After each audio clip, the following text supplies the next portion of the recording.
इस अध्याय में हम लोग मिलकर हिमालय के ग्लेशियरों और दर्रों की चर्चा करेंगे, इनका अध्ययन किया जाएगा।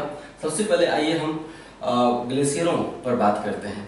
ये ग्लेशियर और दर्रे प्रश्नों के लिहाज से बेहद ही महत्वपूर्ण है, हमेशा इससे सवाल उठते रहते हैं, क्योंकि ये बहुत ही महीन बात है।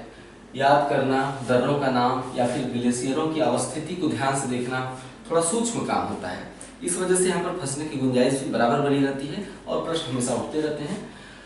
जम्मू कश्मीर राज्य में काराकोरम श्रेणी पर 5 ग्लेशियर हैं प्रमुख रूप से। ऐसे तो बहुत सारे ग्लेशियर पाए जाते हैं जम्मू कश्मीर राज्य में, लेकिन 5 ग्लेशियर महत्वपूर्ण है काराकोरम श्रेणी पर। इन पांचों के नाम नोट करिए। ससाइमी, ये है ससाइमी, ससाइमी। पांचों ग्लेशियर के नाम है ससाइमी, सियाचिन, हिस्पर, बियाफो, बाल्टोरो। इन ग्लेशियरों के नाम आप पहले भी लिख चुके हैं, फिर से बोल दूं। ससाइमी, Siachen glacier, Hispar glacier, Biafo glacier और बाल्टोरो ग्लेशियर। इसमें से ससाइमी ग्लेशियर जो है भारत का सबसे बड़ा ग्लेशियर है, नोट करिएगा इसे। ससाइमी ग्लेशियर भारत का सबसे बड़ा ग्लेशियर है। ये सियाचिन ग्लेशियर है, जो सबसे पूर्व की ओर जो ग्लेशियर है इसे हम कहते हैं सियाचिन ग्लेशियर। सियाचिन ग्लेशियर काराकोरम दर्रे के पास है। जम्मू कश्मीर के जो उत्तरी सीमा आप देख रहे हैं, यहाँ पर एक लाल कलर का जो गलियारा दिख रहा है, इसे हम कहते हैं काराकोरम दर्रा। तो काराकोरम दर्रे के पास ही है सियाचिन ग्लेशियर। ध्यान रहे, ये सभी ग्लेशियर जो जम्मू कश्मीर के हैं ये काराकोरम श्रेणी पर ही स्थित हैं। ये काराकोरम श्रेणी है और ये काराकोरम दर्रा है। तो सियाचिन ग्लेशियर काराकोरम दर्रे के पास ही है। सियाचिन ग्लेशियर से एक नदी निकलती है, उसका नाम है नुब्रा नदी। बहुत ही छोटी सी नदी है जो सियाचिन ग्लेशियर से निकलती है, नाम है नुब्रा नदी। नुब्रा नदी के आसपास का इलाका नुब्रा नदी की घाटी कहलाता है। जब भारतीय सेना सियाचिन ग्लेशियर जाना चाहती है तो नुब्रा नदी घाटी से होकर ही गुजरती है। नुब्रा नदी के आसपास का जो क्षेत्र है उसे नुब्रा नदी घाटी कहते हैं। यानी ये लेह बना हुआ है लद्दाख श्रेणी के दक्षिण में, काराकोरम, लद्दाख, जास्कर। तो लद्दाख श्रेणी के दक्षिण में एक जनपद है, जिला है, उसे हम कहते हैं लेह। लेह जो है भारतीय सेना लेह के बाद नुब्रा नदी की घाटी से होकर ही सियाचिन ग्लेशियर पहुंचती है। और बाकी ग्लेशियरों के नाम हमने गिनाए ही। उत्तराखंड में नीले कलर का जो स्पॉट है, यहाँ 2 ग्लेशियर हैं, एक गंगोत्री और दूसरा मिलाम ग्लेशियर। यहाँ लिखा हुआ है मिलाम। हाँ, ये सवाल कई बार पूछा गया है परीक्षाओं में, अलग अलग मैंने देखा है। मिलाम ग्लेशियर किस राज्य में है? सीधा से उत्तर उत्तराखंड में है। बाकी गंगोत्री, यमुनोत्री तो आप जानते ही हैं कि उत्तराखंड में है। मिलाम ग्लेशियर भी उत्तराखंड में है। सिक्किम की उत्तरी सीमा पर एक ग्लेशियर है, नाम है जेमू। क्या नाम है? ये देखिए, जेमू। जेमू ग्लेशियर सिक्किम में है। तिस्ता नदी, तिस्सा कहते हैं या फिर तिस्ता नदी। तो तिस्सा नदी जेमू ग्लेशियर से निकलती है और ब्रह्मपुत्र नदी में यहाँ पर आकर मिल जाती है। तिस्सा नदी किस ग्लेशियर से निकलती है? जेमू ग्लेशियर से। जेमू ग्लेशियर सिक्किम में है, थोड़ा बहुत भाग इसका नेपाल में भी चला जाता है जेमू ग्लेशियर का। ये हो गया हिमालय के प्रमुख ग्लेशियरों पर चर्चा। ग्लेशियर पर इससे ज्यादा सवाल नहीं पूछे जाएंगे, ठीक है। अब आइए भारत के दर्रों पर चर्चा शुरू करते हैं। आप देख रहे हैं जगह जगह मैंने 2 लाइनें बना रखी हैं, लाल और काले कलर की, जो कि हिमालय की श्रेणियों को काट रहे हैं, बीच में रास्ता प्रदान करते हैं हिमालय की श्रेणियों को। अगर ये ना होते तो हिमालय पर चढ़कर गुजरना पड़ता, जो कि असंभव था इंसान के लिए, क्योंकि बहुत ही दुर्गम मार्ग है।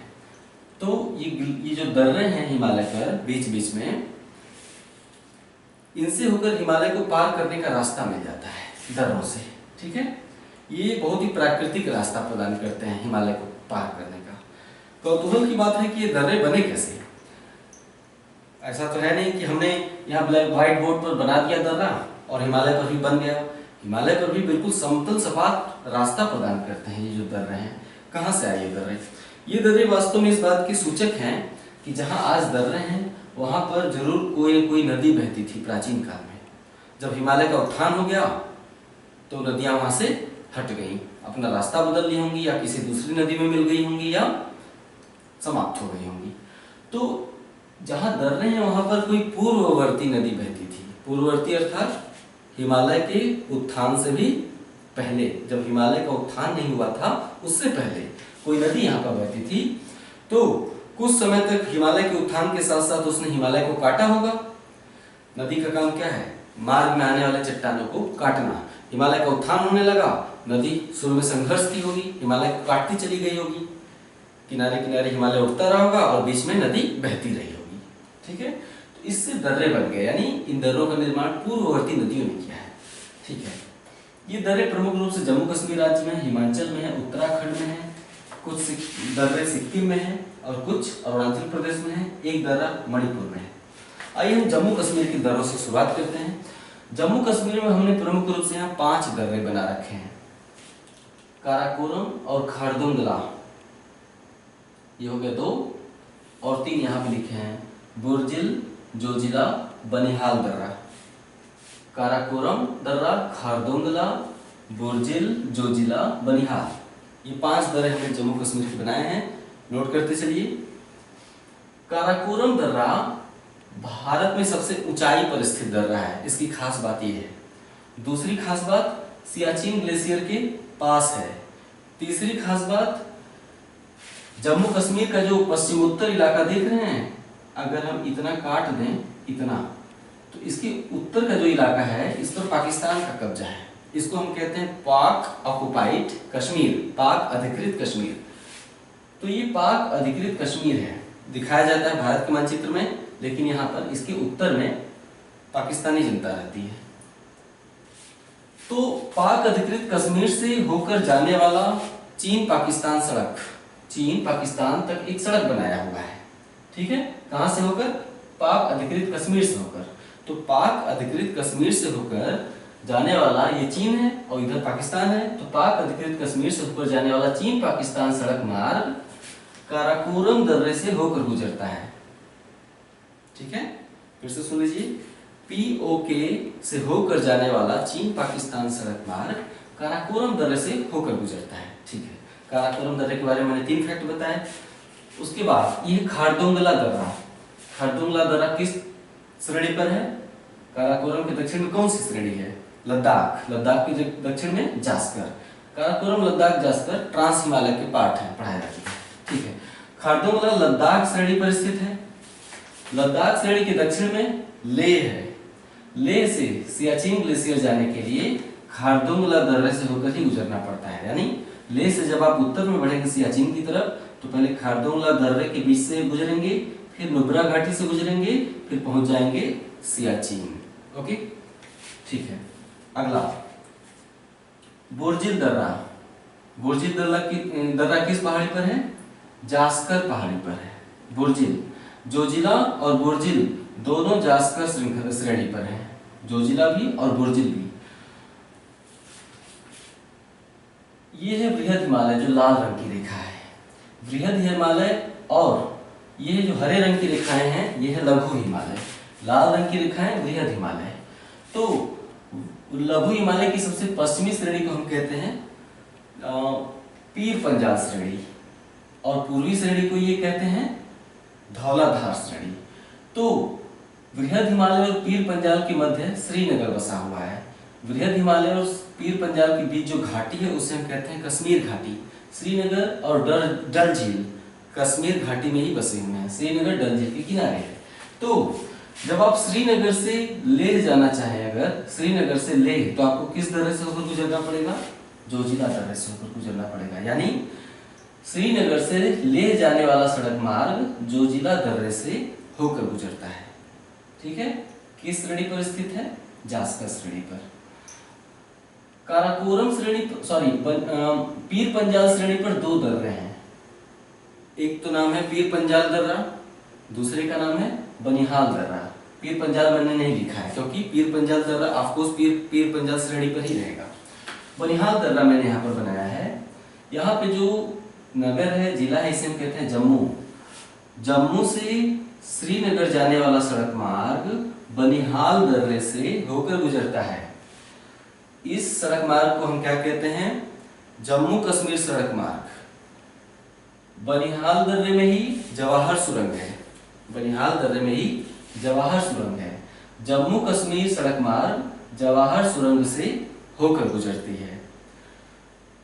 जम्मू कश्मीर सड़क मार्ग अर्थात जम्मू से श्रीनगर जाने वाला सड़क मार्ग कौन सा राष्ट्रीय राजमार्ग है? NH-1A। NH-1A किन दो शहरों को जोड़ता है? जम्मू को श्रीनगर से। NH-1A किस दर्रे से होकर गुजरता है? बनिहाल दर्रे से होकर गुजरता है।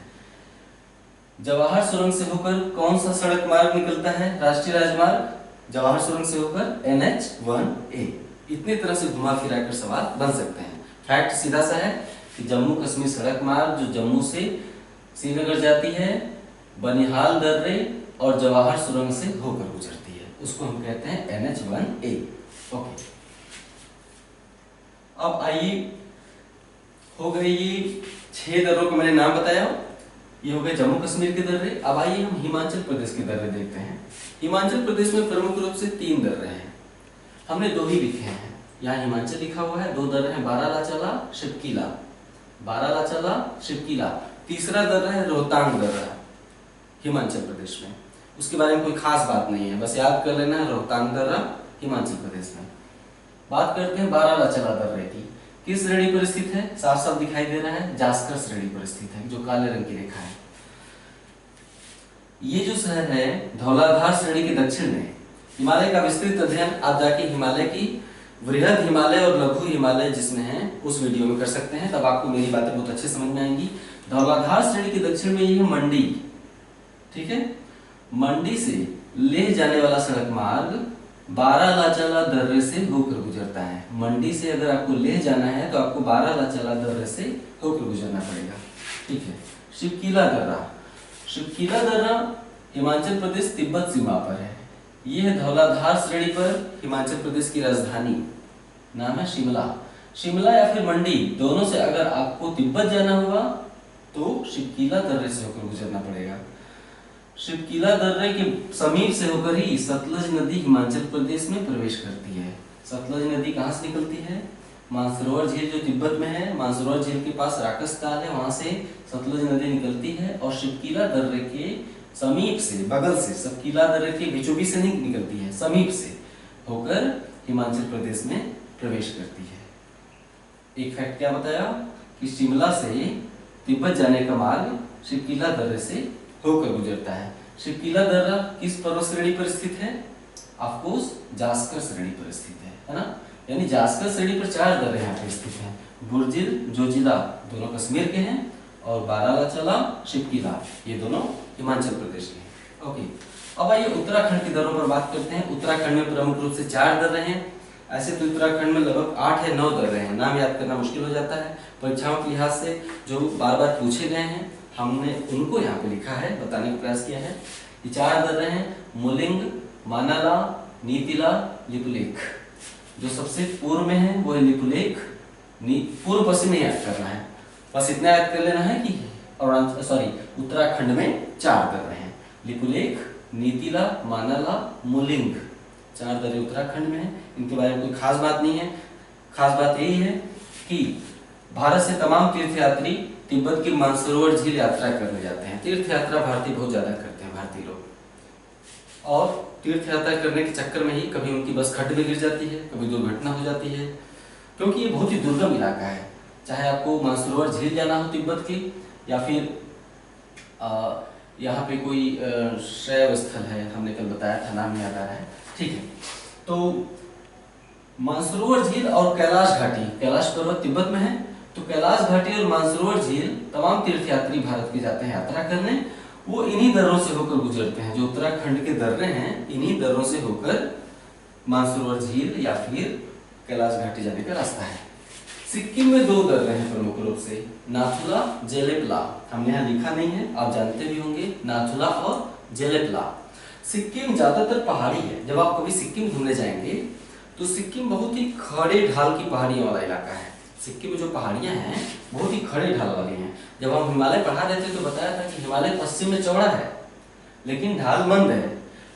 पूर्व में हिमालय संकरा हो गया है, तीनों श्रेणियां हिमालय की, वृहद हिमालय, लघु हिमालय, शिवालिक आपस में सट गए हैं। इसका परिणाम ये हुआ है कि ढाल बहुत ही तीव्र हो गया है। तो जब आप सिक्किम घूमने जाएंगे तो बहुत ही खड़े ढाल वाली संकरी घाटियों और खड़े ढाल वाली पहाड़ियाँ मिलती हैं। आप बस से झाँकेंगे तो बहुत गहरी गहरी घाटियाँ दिखाई देती हैं। जब आप कभी पहाड़ चढ़ेंगे बस से होकर तो बहुत ही पहाड़ी इलाका है, वो भी खड़े ढाल वाला है सिक्किम बिल्कुल। तो सिक्किम में एक बीचों बीच एक संकरा सा मैदानी इलाका है जो कि सिक्किम को आर पार करने का रास्ता प्रदान करता है पहाड़ों के बीच से। उसको हम कहते हैं चुम्बी घाटी, यानी खड़े ढाल वाले पहाड़ियों के बीच एक समतल सपाट संकरा सा इलाका है, उसे हम कहते हैं चुम्बी घाटी। चुम्बी घाटी से होकर तिब्बत जाने का रास्ता इन्हीं दोनों दर्रों से होकर गुजरता है। जब भी आप तिब्बत जाना चाहें यहाँ से तो आपको चुम्बी घाटी से होकर गुजरना पड़ेगा। तो मैंने कहा चुम्बी घाटी से होकर तिब्बत जाने का रास्ता नाथुला और जेलेपला दर्रों से होकर गुजरता है। भारत चीन के बीच जो सड़क मार्ग का व्यापार होता है वो अधिकतर नाथुला दर्रे से होता है। भारत चीन के मध्य जो सड़क मार्ग का व्यापार है वो अधिकतर नाथुला दर्रे से होता है। ये नाथुला और ये जेलेपला। और अरुणाचल प्रदेश में 6 दर्रों के नाम मैंने यहाँ लिखे हैं। बोमडिला, बोमडिला को बोमला दर्रा भी कहते हैं, बोमला, बोमडिला, यांग्याप, कांगरी करपोला, दिफू, पांगसार, लिखापानी। इसमें से बोमडिला, यांग्याप और कांगरी करपोला ये तीनों दर्रे तिब्बत सीमा पर हैं, जबकि दिफू, पांगसार, लिखापानी दर्रे म्यांमार सीमा पर है। ये 6 दर्रे हैं अरुणाचल प्रदेश में हिमालय पर, लेकिन ऊपर के 3 दर्रे तिब्बत सीमा पर और दिफू, पांगसार, लिखापानी म्यांमार सीमा पर है। क्लियर? ठीक है। बोमडिला को बोमला दर्रा भी कहते हैं। तिब्बत अरुणाचल प्रदेश यहाँ से स्टार्ट होता है और यहाँ पे ये पूरा अरुणाचल प्रदेश है। तो अरुणाचल प्रदेश में यहाँ पे एक क्षेत्र है, जगह है, उसका नाम है तवांग। क्या नाम है? तवांग। अरुणाचल प्रदेश का तवांग बौद्ध बहुल इलाका है। यहाँ पे बुद्धिस्ट बहुत ज्यादा रहते हैं तवांग में। तवांग में एक बौद्ध मंदिर भी है। इस आधार पर चीन अरुणाचल प्रदेश के तवांग पर अपना दावा करता है। चीन की स्ट्रेटजी रहती है एक एक कदम आगे बढ़ने की। वो अभी तवांग पर दावा कर रहा है, कल को पूरे अरुणाचल प्रदेश पर दावा करेगा। जब अरुणाचल प्रदेश पर आ जाएगा तो फिर वो कहेगा नागालैंड भी मेरा है। नागालैंड पर आ जाएगा तो वो कहेगा मणिपुर भी मेरा है। अंत में त्रिपुरा तक, मिजोरम तक चलाएगा। तो ये एक एक कदम आगे बढ़ने की चाइनीज रणनीति होती है। भारत इस मामले में कमजोर रहा है। भारत कहीं दावा नहीं करता है। इवन पाकिस्तान भी दावा कर देता है भारत पे, भारत दावा नहीं कर पाता है। ये दूसरा टॉपिक हो गया। टॉपिक पे आते हैं। तो यहाँ पे तवांग है। तवांग एक बौद्ध लोगों का इलाका है, बुद्ध मंदिर है। इस आधार पर चीन तवांग पर अपना दावा करता है। वास्तव में चीन पूरे पूर्वोत्तर भारत पर अपना दावा करता है। क्यों? क्योंकि एक तो यहाँ के लोग चाइनीज की तरह दिखते हैं, प्रजातीय रूप से पूर्वोत्तर भारत के लोग प्रजातीय या निर्जातीय रूप से चाइना की प्रजाति से मिलते हैं। कौन सी प्रजाति रहती है पूर्वोत्तर भारत में? मंगोलायट। तो चाइना भी मंगोलायड है, जिनकी आंखें भारी भारी झुकी झुकी रहती हैं, बाल एकदम काले काले खड़े, पैर छोटे, है ना, सिर बड़ा, पैर छोटे छोटे, क्योंकि पहाड़ी लोगों के पैर छोटे होते हैं ताकि वो मजबूती से पहाड़ चढ़ सके। ये उनके लक्षण है कि पहाड़ी लोगों के पैर छोटे होंगे और आंखें भारी होती हैं, झुकी हुई होती हैं, बाल एकदम कांटेदार होंगे। ठीक है। तो ये मंगोलायट प्रजाति के लोग होते हैं, पीले पीले कलर के होते हैं बिल्कुल मंगोलायट। ये अक्सर एग्जाम में पूछता है कौन सी प्रजाति है जो पीले कलर के होते हैं, आंख भारी होती है ना, नाक चिपटी होती है, पैर छोटे होते हैं, मंगोलायट है। तो एक तो प्रजातीय रूप से ये चाइना के लोगों के से मिलते जुलते हैं, चाइनीज भी मंगोलायट ही हैं। ऊपर से यहाँ की जो चट्टानें हैं अरुणाचल प्रदेश की, तिब्बत की जो चट्टानें हैं, चीन तिब्बत पर अधिकार कर लिया है, तो तिब्बत से मिलते जुलते चट्टानें यहाँ पे पाई जाती हैं काफी हद तक अरुणाचल प्रदेश की। तो कई आधार है। एक तो बौद्ध धर्म भारत में स्टार्ट हुआ था, आज भारत में खत्म है बौद्ध धर्म, आज चाइना पूरा बुद्धिस्ट हो गया है। तो इस आधार पे यानी बौद्ध धर्म शुरू हुआ भारत में, अपना लिया चाइना ने, और आज कहता है भारत में जहां जहां बौद्ध धर्म है वो मेरा इलाका है। ये भी कोई बात हुई? खैर, तो तवांग पर चीन अपना दावा जताता रहता है। ठीक है। तो तवांग के समीप ही है बोमडिला दर्रा, यानी तवांग से चीन या तिब्बत जाने का रास्ता बोमडिला दर्रे से होकर गुजरता है। बाकी दर्रे मैंने बताए अरुणाचल प्रदेश की। इसके अलावा मणिपुर में एक दर्रा है तुजू, यानी मणिपुर म्यांमार सीमा पर जो दर्रा है उसे कहते हैं तुजू दर्रा। ये हो गया भारत के ग्लेशियरों और दर्रों का अध्ययन। आप इसे अच्छे से नोट कर लीजिएगा। अब इसके बाद अगला चैप्टर हिमालय एकदम साफ खत्म। आज हिमालय के बाद हम प्रायद्वीपीय भारत का पठार पढ़ाएंगे, जिसमें हम अरावली से शुरुआत करेंगे, पश्चिमी घाट पूर्वी घाट होते हुए नीलगिरी पहाड़ी तक जाएंगे। बहुत ही रुचिकर होता है प्रायद्वीपीय भारत का पठार। इस वीडियो को समाप्त करने से पहले आपसे 2-4 सवाल, आप उसका उत्तर कमेंट में दीजिएगा। अंडमान निकोबार द्वीप समूह की राजधानी किस द्वीप पर है? अंडमान निकोबार द्वीप समूह की राजधानी किस द्वीप पर है? अंडमान निकोबार में सक्रिय ज्वालामुखी द्वीप का नाम बताइए। ठीक है। 10 डिग्री चैनल किन 2 द्वीपों के बीच से होकर गुजरता है? ओके। पंबन द्वीप भारत के किस राज्य के तट पर है? पंबन द्वीप भारत के किस राज्य के तट पर है? नेक्स्ट क्वेश्चन, न्यू मोर द्वीप भारत के किस राज्य के तट पर है? नेक्स्ट क्वेश्चन, भारत का तीसरा सबसे लंबा तट रेखा वाला नाम बताइए। केंद्र शासित प्रदेश नहीं बोल रहा हूं, मैं राज्यों का नाम पूछ रहा हूं कि तीसरा सबसे लंबा तट रेखा वाला राज्य का नाम बताइए। नेक्स्ट क्वेश्चन, अगर द्वीपों को छोड़ दें तो भारत की कुल स्थलीय और तटीय सीमा की लंबाई बताइए। द्वीपों को छोड़ दीजिए तो भारत की कुल स्थलीय और तटीय सीमा की लंबाई बताइए। ओके। श्रीनगर किस झील के तट पर है? नेक्स्ट क्वेश्चन, लैमाटोल पहाड़ियां किस राज्य में है? लैमाटोल पहाड़ियां किस राज्य में है? नेक्स्ट क्वेश्चन, पश्चिम बंगाल भारत का जो राज्य है कितने देशों से सीमाएं बनाता है? भारत का पश्चिम बंगाल राज्य कितने देशों से सीमाएं बनाता है? नेक्स्ट क्वेश्चन, भारत के साथ सीमा बनाने वाले, भारत के साथ दूसरी सबसे लंबी सीमा बनाने वाले देश का नाम बताइए। भारत के साथ दूसरी सबसे लंबी सीमा बनाने वाले देश का नाम बताइए। सिंधु नदी किन 2 पर्वत श्रेणियों के बीच से होकर गुजरती है? भारत में सिंधु नदी किन 2 पर्वत श्रेणियों के बीच से होकर गुजरती है? आप इतने सवालों का जवाब इस वीडियो के कमेंट में दीजिएगा, मुझे अच्छा लगेगा। ओके, ठीक है, थैंक यू, नमस्कार।